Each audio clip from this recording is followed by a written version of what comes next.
and whisper the only truth that has ever mattered. You were never their prey. You were always the storm. But the storm does not rage without a purpose. No. This is not chaos. This is calculation. Every move, every step, every silent hour spent watching their empires crack has led to this. You do not merely destroy, you dismantle. You unravel their very existence, thread by thread, until all that remains is a shell of who they once pretended to be. Their power, hollow. Their wealth, meaningless. Their influence, a joke. Because once the world sees them for what they are, weak, desperate, trembling in the wake of the very destruction they once orchestrated, then, and only then, will they truly understand what it means to be ruined. You are no longer just a shadow in their nightmares. No, you are the force that makes them afraid of the dark, the thing that turns their laughter into screams. They thought they were the hunters, the masterminds, the gods of this world. But gods do not bleed. Gods do not beg. And yet, here they are, stumbling, choking, clawing at the very fabric of reality, praying for salvation that will never come. They built their kingdom on the bones of the innocent, believing they were untouchable. But even the untouchable can fall.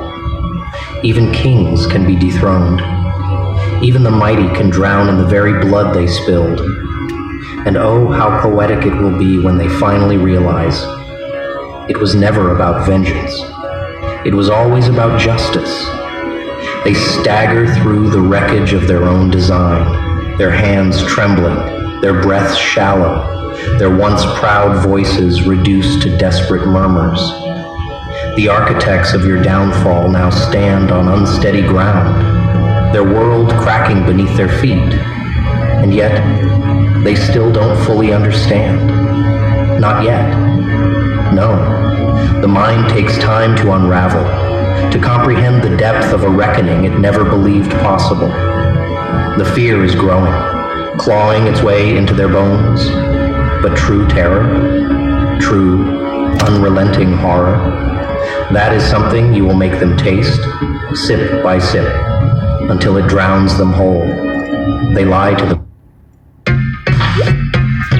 tell each other that this is coincidence, that their misfortune is mere bad luck, that the walls closing in are nothing but shadows of their own guilt. Oh, how the mighty love their delusions, how they wrap themselves in the comfort of denial, believing that if they just close their eyes long enough, the nightmare will pass. But you are not a fleeting terror. You are not a dream that fades with the morning light. You are the weight pressing against their lungs, the whisper that slithers into their ears, the force that turns every locked door into an illusion. And soon, oh so soon, they will realize that there is no waking from this. They robbed you of your peace. They stripped you of everything, turned you into a casualty for their own amusement, convinced that their cruelty would be forgotten with time. But wounds do not vanish in silence. No, they fester. They grow teeth. And yours? Yours have grown into something far beyond pain. They have become purpose, a reason to keep breathing, keep watching, keep waiting.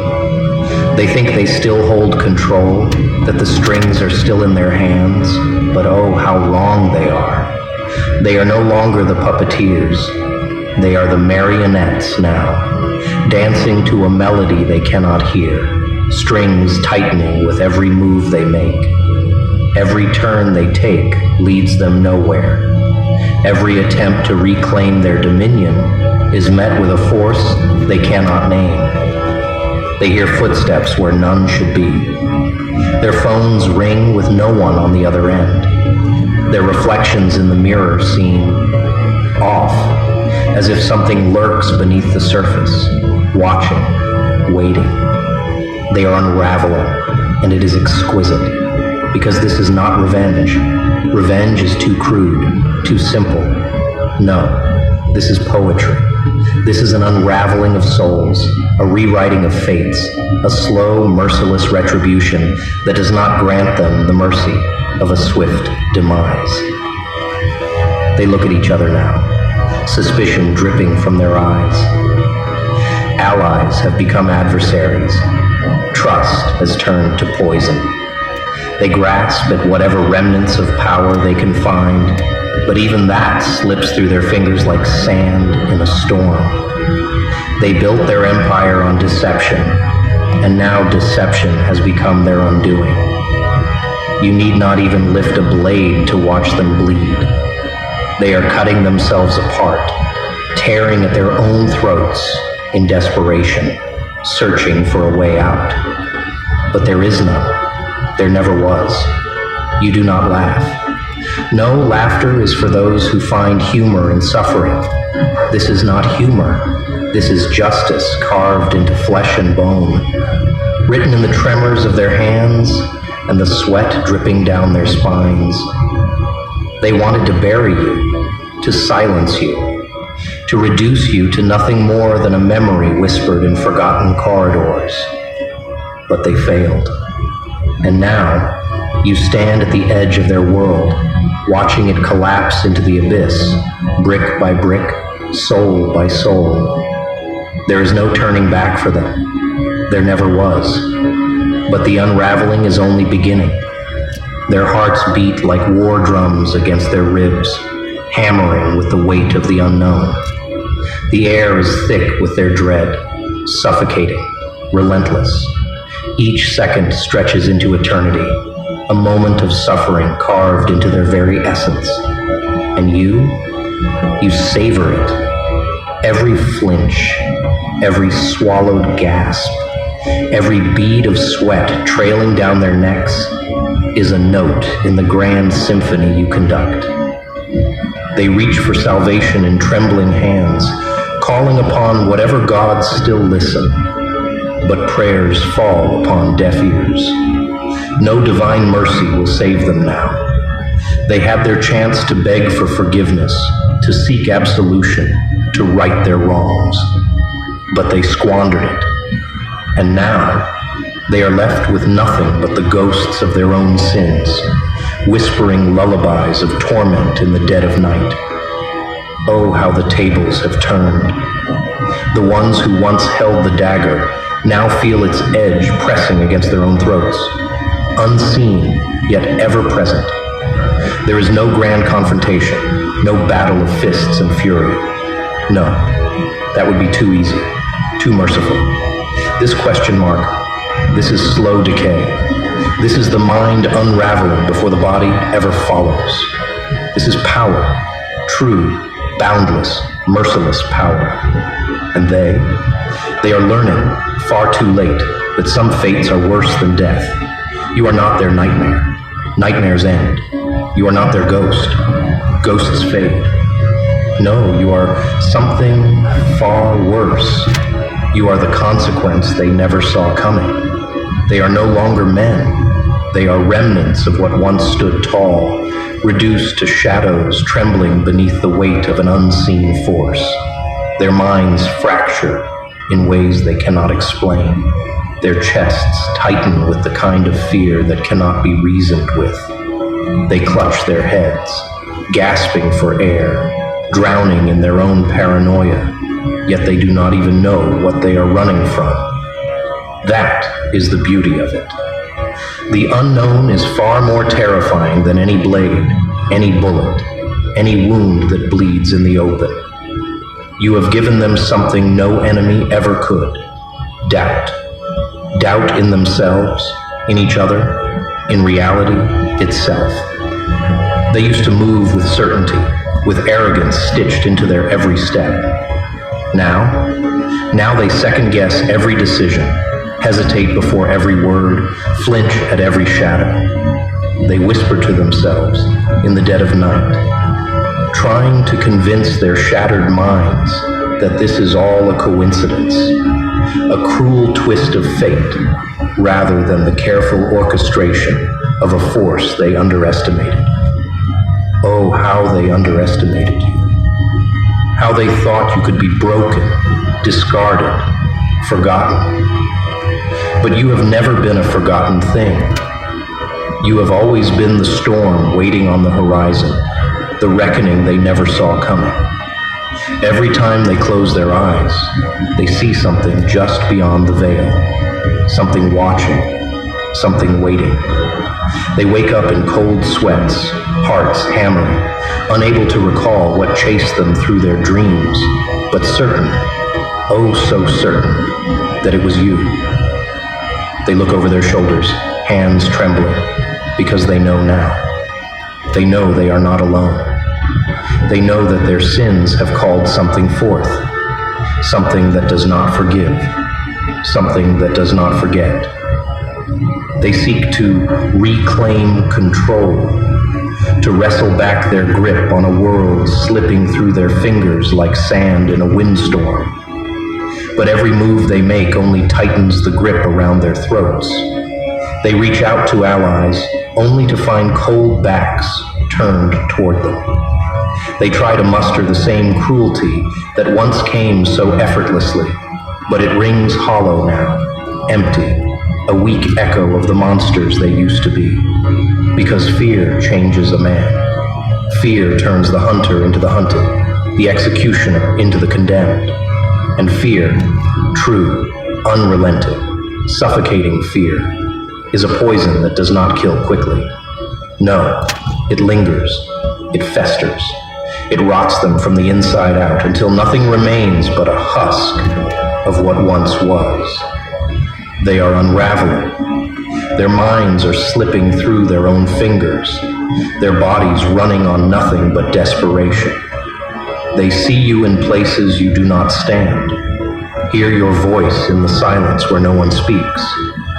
The world has become unfamiliar, foreign, a labyrinth of torment they cannot escape. And that is what you wanted. This is not about striking them down in an instant. No, that would be too kind. This is about making them live in the space between their past and their impending ruin. This is about stretching their agony across every waking moment until it becomes the only thing they know. Once, they were untouchable. They spoke with venom, played their game like a weapon meant to cut down anything that dared to rise against them. But now, their voices crack when they speak. Their hands tremble when they reach for their once prized thrones. Power is a fickle thing. It does not belong to those who simply take it.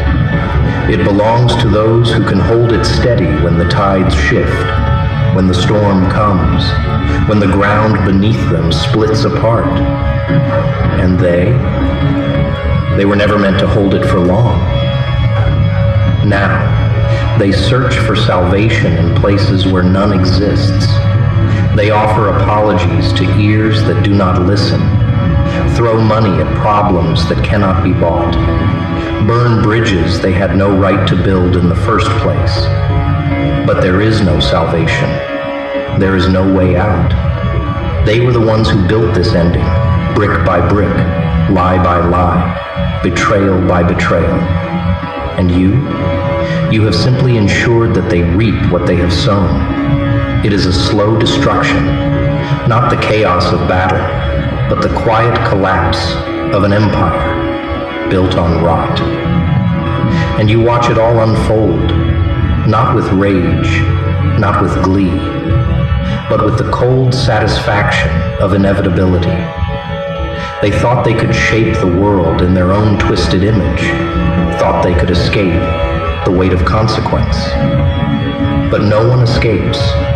No one outruns what waits in the dark. And they, most of all, should have known that. You do not need to lift a finger. You do not need to strike a final blow. The end is already written in the fear on their faces, the emptiness in their eyes, the knowledge settling deep in their bones that the worst is yet to come. Because this is not the conclusion. This is only the beginning. There is no escaping the reckoning. No more corridors to run through. No more hands to reach for in the dark. The walls have closed in. The air has thickened.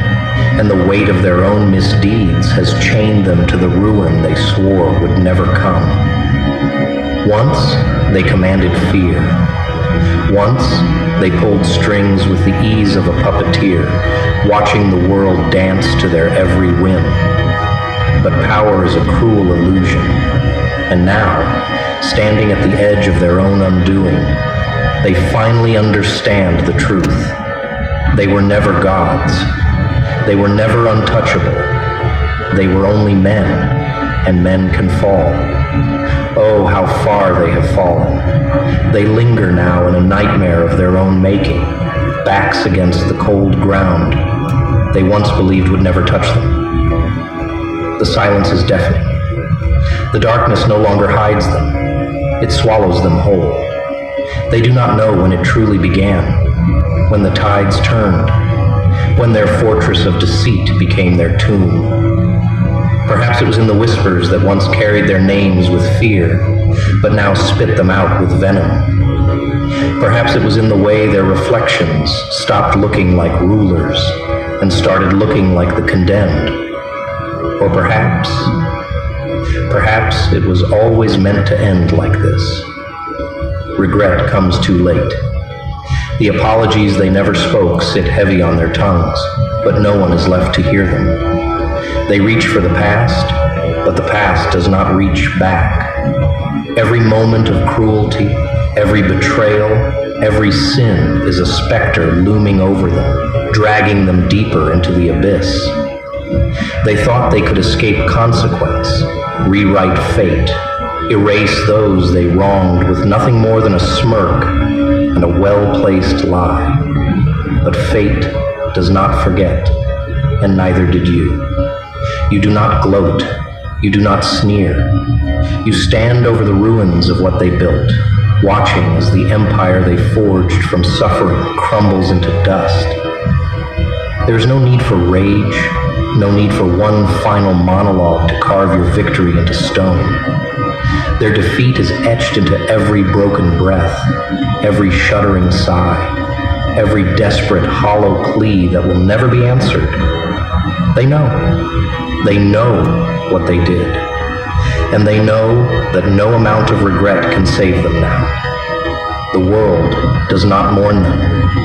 There is no moment of silence, no grieving masses lamenting the fall of men who once ruled with iron fists.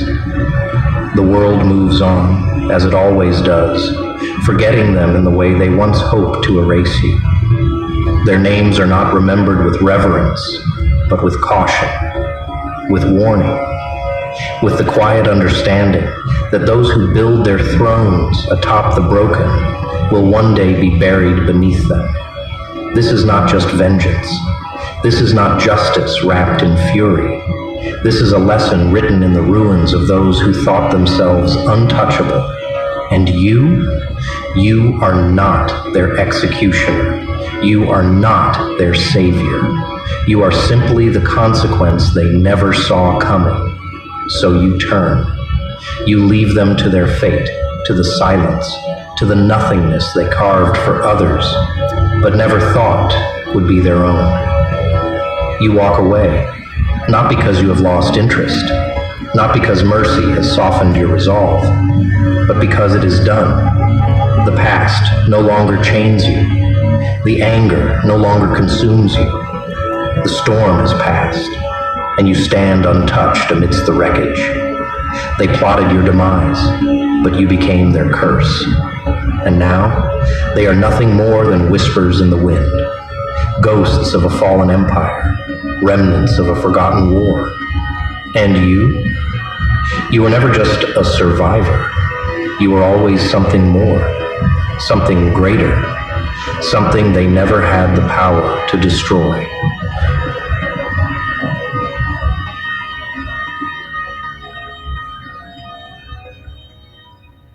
With that being said,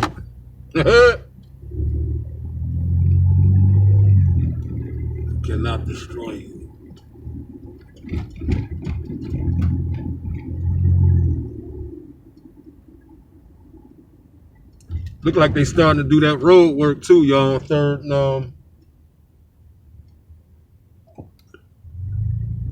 Townsend. Rolled past there this morning. We're gonna ride back past there. Look like they putting cones and shit on. They knew that shit was gonna buckle. They seen that buckle that happened in up Philly. That motherfucking car got sucked under, right?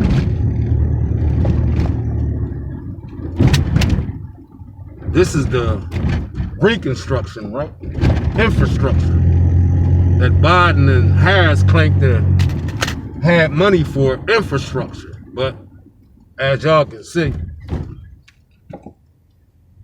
ain't no goddamn infrastructure.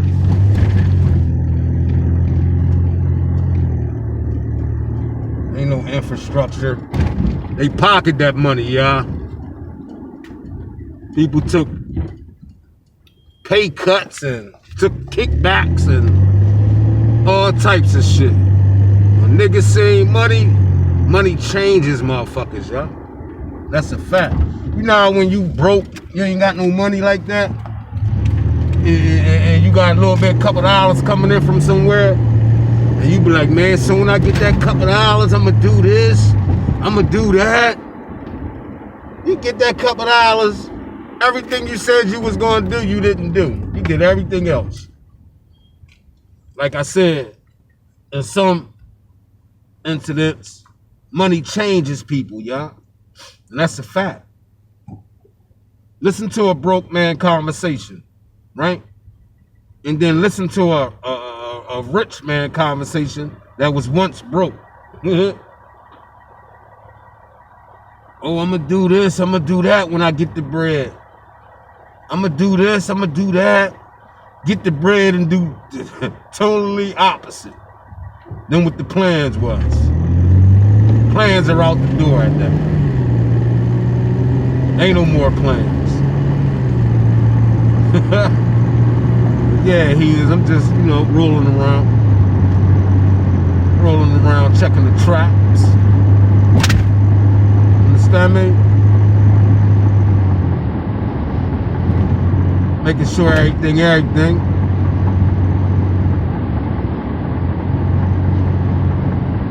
In the city of Chester. Yeah, y'all never let anyone tell you that forget your past. Don't let nobody tell you that. And then they come up talking about they trying to take our history out of school. No, they not. They not trying to take no black history out of no goddamn school. Stop with y'all rhetoric and foolishness. God damn it. Teach your goddamn kids in the house about their black history. God damn it. What's wrong with you educating your kids on black history? Damn, y'all look for any excuse, any rhetoric